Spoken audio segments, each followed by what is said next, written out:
Jack and Jill here. Hi. Welcome to the show today. Entertaining real estate investment talk. I'm Jack Butala. And I'm Jill DeWit, broadcasting from sunny Southern California. Today, Jill and I talk about showing up for life. Such a simple concept. But it's so important, Jill. Mm-hmm. I think we did a show like this a lot of, well, it was quite some, this is show 645. That's hilarious. I can't believe it. Yep.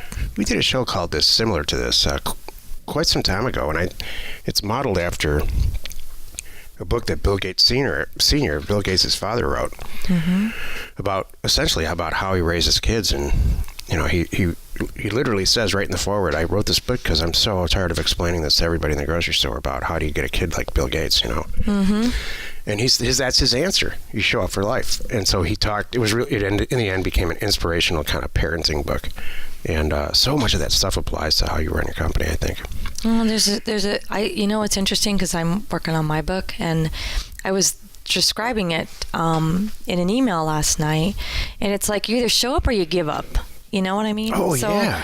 I just thought about it. That was kind of what I was trying to say about my book. I'm trying to keep people from giving up. That's really, you know. Oh, that's so important. Let's talk about that in a second. Before we get into it, we'll take a question posted by one of our members on the jackjill.com online community. It's free. Okay. Joe M. asks, hi, I'm ramping up, not wrapping up, that would be funny. I'm ramping up my social media presence. Y'all, none of it worked. I have no friends. I have no likes. Wrapping this all up. Exactly. I failed, and everyone thinks I'm stupid. So that would be so funny, wrapping up my social media presence. I've never, ever heard someone say, I'm kind of... Yeah, that I've didn't heard people work. say, I'm so disgusted with this that I'm never going to do it again. I've heard that. I've been one of those people. Oh, you know what I hear but too? I've never heard anyone say, you know what? This didn't work. I'm out. This sucks. It didn't work. Exactly. I didn't reach anybody. No, what I hear is people like, dude, I'm like, I got to stop. It's like people are like, it's the needle in the arm. They're like, I had to take a break. It's kind of funny. Yeah. And that can't happen. I totally understand that. So what Joe is really saying here is, hi, I'm ramping up my social media presence. Would anyone mind sharing some good Facebook groups to join? Please feel free to share your company page if you would like to connect. Okay, I have a question because I don't know. Can someone go, like I would say, Joe, if it's possible, go find our Facebook pages, Jack and I, see what groups we're in and copy them. So I don't know if that's possible. If you can look them up. Is it? Okay, good. So if you can, get in our groups. Because I'm real picky about it. I'm not just in a Me too, Joe. baking because it's in the right city, whatever group. No. I'm in real specific investor, entrepreneurial, real estate, like-minded people, because that's who I want to be involved with. So, I mean, there are groups on Facebook that are called Vacant Land for Sale in the Southwest. And all there are in there is postings or people that want to buy vacant land. I mean, it's amazing how specific it gets. The other thing about Facebook that is truly amazing, and YouTube is actually getting like this now, times 80, is the ability to advertise an asset that's geographic specific. So you can really take a property in some county in rural Indiana, and reach all the people right when they get on their phone. However they use Facebook, right when they get on their phone, they get a pop-up of your ad. Vacant land for sale in 85, whatever the zip code is. Cabin site. And so it really, really is effective. Now, that said, bear in mind the group that you're marketing to. You know, they're not in there to buy property the way that I just described it at all. But it's all, still reach. Unlike Facebook, unlike email, it's reach, Jill. That's it. You nailed it. Unlike email, you can get in a lot of trouble doing that. But for whatever reason, social media is still, they make up the rules because they own the site. You know what I think, though? Because I think 100% Facebook is an opt-in situation. Your email is not necessarily an opt-in situation. Right. Same thing with LinkedIn. LinkedIn's a great place to do this, too. There's nothing better than YouTube, in my opinion. Yeah. I still go back. Facebook, it just reaches all kinds of things. Twitter I love second. Instagram is a pain in the rear, so I have a love-hate relationship with them because the way you post things is kind of nutty. Right, me too. Pinterest, I again love-hate relationship. That just takes some of these take so much time to really get good at them. So well, I mean that leads me to my final point on social media before we get to the meat of the show. You got to pick one and just do it really well. One or two, and then add. And I'll tell you, we've chosen YouTube, and we're about to ramp it up times 80. And here's why: if you're sitting in rural Indiana, and just by the location of where you are, and you type in certain stuff, like let's say tiny houses, or living off the grid, or you want to watch videos about how to get into the real estate business. Those are, I mean, that's like 19 birds with one stone for anyone who's marketing real estate. Or you're sitting in rural Indiana and you type in how to buy a new house. I mean, if you have a house for sale or a piece of property for sale, that's going to show up on every single video that they watch as a commercial. Mm-hmm. So you have to, I mean, it is so target specific. It is truly an amazing tool for very, very, very little amount of money. So I would heavily recommend starting or getting involved in YouTube to sell real estate. We have a lot of success doing that. Yeah. Get them all, Joe. Go get all the coordinating as you're starting your business and setting this up here. Go get all the coordinating names now, because in a perfect world, you're going to be too busy later. So if yours is, Joe's Land, go get Joe's Land on every social media platform and just have it. And watch some classes. Watch some other people doing it on YouTube so that, and make sure the videos are recent, because the stuff changes on there all the time, weekly. Mm-hmm. Make sure you learn how to do it right. And then it's just a waste of time. But I would really... It's hard. And you know what, Joe? I'll tell you right now, you're not alone. If you think you're going to be a pro at this, right, in 2 months of working at it, I'm here to say no. I won't. I don't feel like... then like you just said, because they constantly change it. I mean... Joe, for some reason, social media... It's such a strange concept. So I always in my head make the analogy with cars. So you're going to get up in the morning and get in your car and drive it to work, or you're going to drive on the weekend. You're going to drive it to dinner or something. But you're never going to get into a race car and race it like at that level. You do. I know, but social media is the same thing. So you get on social media, you use Facebook, you horse around on it, you tell your friends you take a picture of your meal, and you send it to your friends, right? And then, but for some reason, that qualifies you to know everything about social media and to be some type of marketer. That's funny. So driving to work in your Toyota doesn't qualify you as a race car driver. Right. And that's how I think that it gets really, just because it's so new, I think.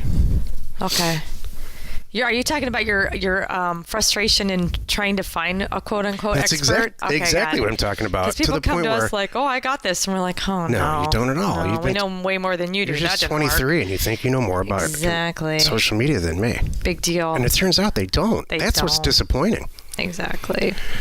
It's very frustrating. Oh, wow. Oh, I feel better. Thank you for that. Got that off your chest? Good. I'm glad. Today's topic: showing up for life. This is the meat of the show. So I mentioned Bill Gates and this book, which Jill, did you read it all the way through? It was a while ago, right? You know what? I was towards the end, and then I gave it away to someone who needed it more than I did. Did they finish it? I'm sure they did, yes. Anyway, I've passed a copy of that book around a lot. Uh-huh. And we're not here promoting the book, but I just think it's so important to meet people from where they're coming. We have so many members at so many different levels. Some of them are brand new, and some of them are really far along in their careers, and they're just adding now mailers like we do. So showing up for life doesn't just mean showing up to a classroom and grabbing a back seat, opening a book that you want to read, or horsing around on your phone and really not listening or paying attention to what's going on. And I see most people doing that. Tragically, I see a lot of, for our kids' friends' parents, this is what I see. I just see them not showing up at all. Don't you, Jill? No, what do you... Oh, a few. Well, okay, I get you. Showing up and being present in the kids' lives? Yes, exactly. Like, what's going on in your kid's life today. I'm not saying change your whole life around for your kids, which I really do not. I don't believe that anyone should do that. But I just mean get involved. And the same thing with... the only reason I bring up kids is because I see the same thing happening at work with employees and customers, and you have to meet them from where they're coming and address what they need. It's kind of our job and your job as a real estate buyer and seller. You know All what? the people that you come across, you have to see where they're coming from and address what's going on. You know what's interesting though about especially the kids thing? It's hard because if they don't want help and they don't want your involvement, they're not going to take it, and you're wasting your time. Have you not noticed that? Yeah, you're completely right, and I'll tell you that stems from, if you really ask them, and I have, that stems from their lack of confidence in you. Or the fact it stems from some other thing, which is why they're acting it all out. Like how did this become a counseling session about me? Not you. Well, like, what are you wait a minute. talking about? This has nothing to do with you, Jill. Okay. Nothing.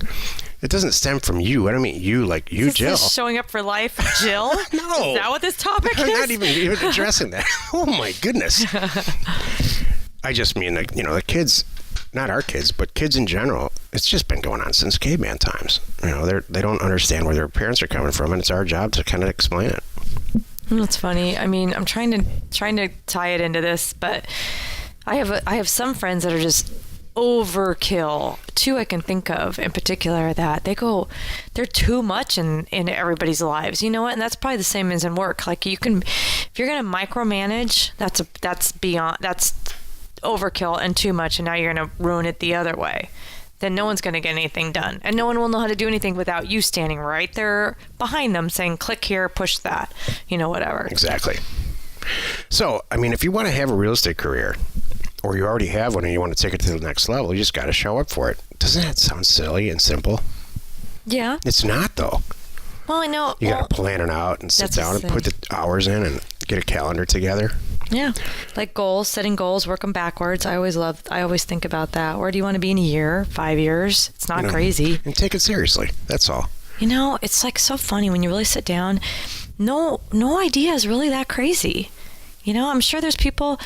I was watching a guy on social media last night, as a matter of fact, and he's talking about owning this airplane and flying around in his personal airplane, and he's so darn proud of that, and I think that's cool. That was some huge milestone goal for him. Mm-hmm. And I'm sure when he wrote that on paper, it seemed like, when maybe he was in 18, 18 finishing high school going, I'm gonna have my own plane someday, and it seems like really crazy, and he did it. Well, whoever that is, I'm proud of him. Yeah, I think that's great. Yeah, it's really, really cool. And so I guess part of my thing is this showing up for life, like, have confidence, and it's okay to think of these crazy goals and go down that path, and then don't stop, don't give up. Creating equity through real estate, for whatever reason, it's associated with all this materialistic reward, like planes and cars and stuff, and what no one talks about, what it always was for me was, I just don't want to have a job. That was my biggest motivator. I can't stand going to this job anymore. But you don't want to have a traditional 9-to-5 kind of job, because what you do technically, it's no, I have a 6 to 11 job right now. So yeah. I still want to work for somebody else. Let me say that. I don't want to sit around and do nothing. I just don't want to work with someone else and create their equity. Right. Because you're either creating someone else's equity or you're creating your own equety with your time. Yeah. It's just a direct equation. Exactly. I prefer to create equity for us. You know what my thing was? No, I want to hear this. Mine was just wanting the security and the freedom. I don't mind working. I love working, and I work. You're 6 to 11. Mine's like 11 to 11. That's kind of what I do, but I love it. And you know what? And I just have this sense of security that I don't have to worry about bills, and if somebody needs something, we got it. And so exactly, Jill. That was what my motivator was. That's it for me. Cool. Well, you've done it again. You spent another 15 minutes listening to the Jack and Jill Show. Join us tomorrow, where we discuss vacant house, that vacant house down the block. You just can't get it out of your mind. I have a lot to say about that. And we answer your question, should you have one, posted on jackjill.com. You are not alone in your real estate ambition. I have story after story after story about vacant houses down the block and how they destroy people's real estate careers. Like, yeah, weeks, days, weeks wasted trying to figure out the owner and the situation. And it's been like this for a year. Wow, how come no one's got to it? Oh, they have. Boy, have they. I tell ya. Hey, and share the fun by subscribing on iTunes or wherever you're listening. And while you're at it, please rate us there. We are Jack and Jill. Information and inspiration to buy undervalued property.